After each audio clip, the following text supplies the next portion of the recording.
তোমার নাম কি? রোহান। তুমি হিন্দু না মুসলমান? মুসলমান। মিছা কথা কবে না। না। তুমি এমন একটা ব্যক্তি, বন্ধু বান্ধবের পিছনে যে খালি বিপদেই পড়ো, কথাটা ঠিক না বে? ঠিক ঠিক।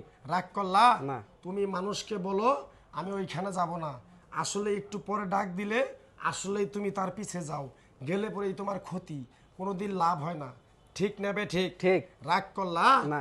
তুমি এমন একটা ছেলে, হাজার হাজার মানুষের যাইয়াত কথা দিয়া তার পাশে যাই দাঁড়াও, তাদের আপদ বিপদ শেষ হলে তোমারে আর চিনে না, কথাটা ঠিক না বে? ঠিক ঠিক। রাগ করলি না। আমার ওস্তাদে কইছে, এই পাগলা, এই গাছের শিকড়টা তোর হাতে তুলে দিলাম, মানুষের কাছে বিলিয়ে দিবি, উপকার হলে তোর জন্য আমার জন্য দোয়া করব, কথাটা ঠিক না বে? ঠিক ঠিক। রাগ করলি না। তোরে আরেকটা কথা বলে দে যাই, তুই যে মেয়েটার পিছনে পড়ছ ওই মেয়েটার পিছনে তুই ঘুরিস না, তাহলে তোর বড় ধরনের একটা ক্ষতি হয়ে যেতে পারে।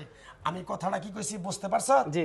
রাগ করলি না। তুই তো সরল মনে মেয়েটার সাথে দেখা করতে যাস, ফোনে কথা বলস, ওই মেয়েটা তোর পিছনে আইসা তোর ক্ষতি করার জন্য ঘুরবার জন্য ঘুরতাছে, কথাটা বুঝতে পারছ? জি। রাগ করলি না। তোর এক টুকরা গাছ দিমু, গাছটা তুই বালিশের নিচে রেখে দিবি, ওই মেয়ের 14 গোষ্ঠীও তোর ক্ষতি করতে পারবে না, বুঝতে পারছ? জি। 1000 টাকা নিয়ে দেখা কর।